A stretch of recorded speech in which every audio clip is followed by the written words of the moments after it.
Hi, and welcome back to another episode of the History of Fan Anime.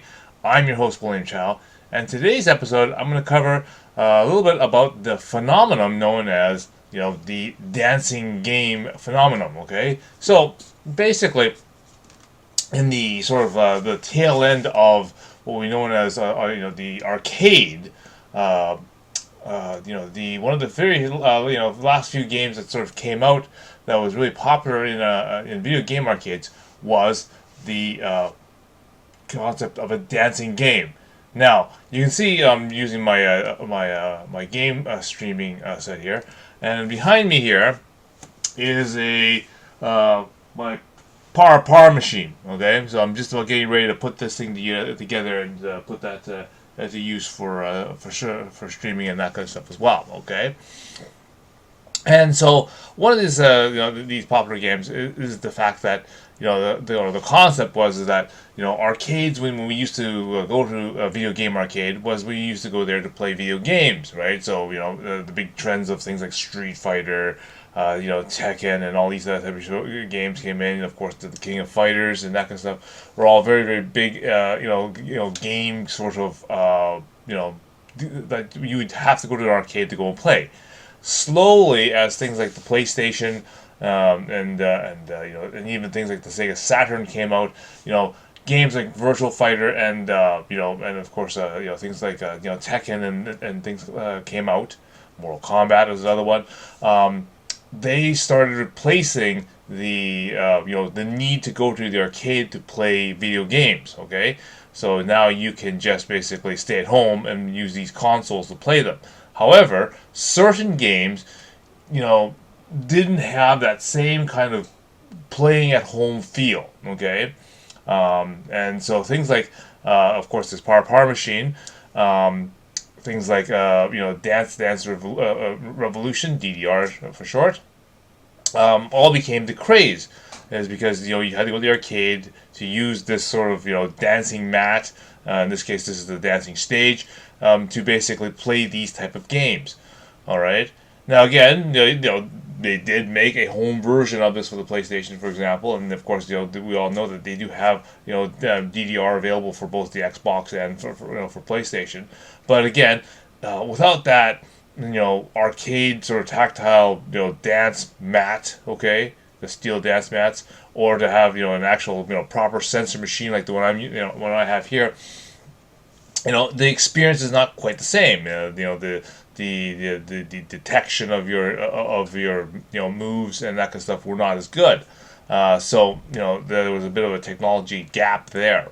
Okay, so people still had to go to their arcade to get these type of things.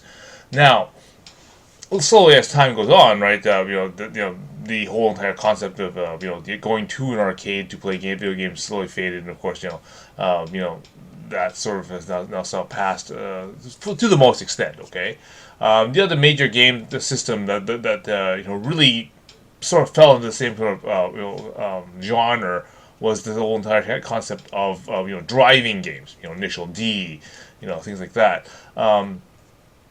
Because they had the whole entire thing of the steering wheel, the force feedback on the pedals and things like that. Again, they tried to do the same thing with home consoles and computers, okay, where they tried to get seats and again, feeling of the steering wheel and all that kind of stuff. But it again wasn't quite the same. But you still need to go to the arcade to go do that kind of thing, okay? So. And the other thing that I will make a note on is that not only was this sort of this phenomenon, just sort of the need to go to the arcade, but there's also they built this almost sort of subculture built around things. For example, I'm going to use Par as an example, but there's this whole sort of culture or built around it. Okay, so not only did they have certain types of music, okay, that was associated with, for example, DDR and Par, but they also had this entire sort of following. Okay, so people who knew how to do the different moves, and they all sort of played all the games sacred in synchronicity, as it were, right? They all had a sort of a knowledge of of the figures and that kind of stuff that they associated it within the game and within also the music as well. Okay, and this follows. You can see this when basically you see these games being featured at a, let's say, an anime convention, and then there's all these people that sort of they know all about it. They'll have their iPods and that kind of stuff all filled with their songs and stuff from the game and whatnot. They'd be playing they'd be basically playing the songs on their systems and that kind of stuff. When they're in there, a lot of things like dances and that kind of stuff. Did play, for example, a Super Eurobeat song or something, or or a song from DDR, like Butterfly, for example, and people would instantly recognize that song, and they start doing certain things or whatever. Again, they'd also be associated with the music video and that kind of stuff, right? And again, also with this is that there's this connotation that, oh, you're one of those dancing guys, okay? There was almost this, they were you were almost outcasted just because you knew how to do DDR or whatever. Or say, for example, in the case of Para Para, it had this huge feminine sort of connotation to it, right? Like, only girls did Para Para dancing because all the music videos and that kind of stuff featured them doing this sort of move. It was sort of almost ostracized, the fact that if a guy played it, then, well, you're weird, right?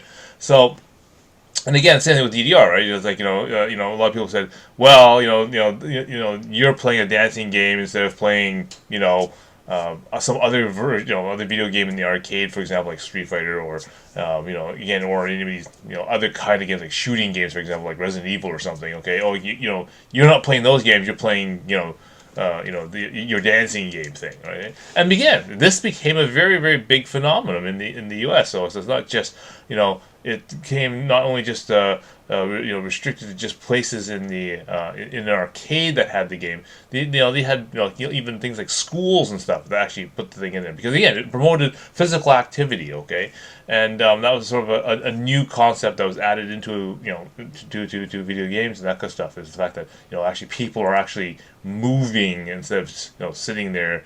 For example, just playing video games by playing like racing games, or sitting there in front of the PlayStation playing fighting games like Street Fighter or something, right? So that sort of began that sort of division of the distinction between, well, video games can actually be used for exercise per se, okay?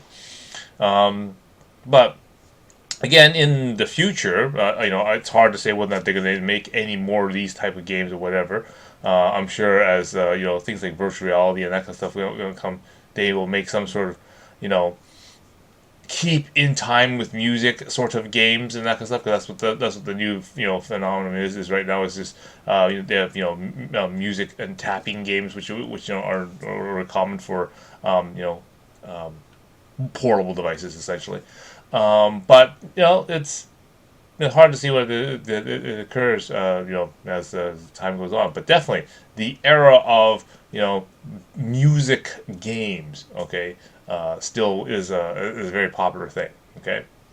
Anyway, I just wanted to just touch on this before I actually do some more streams and that kind of stuff, with using this machine. And basically, you want to, go below here. Press like and press subscribe, because I'm going to get into more of this particular device.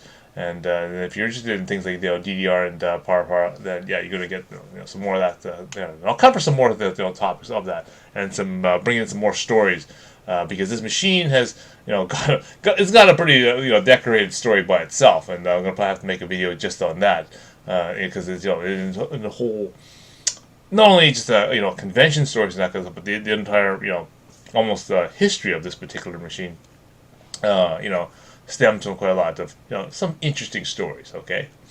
Anyway, until next time, see you again.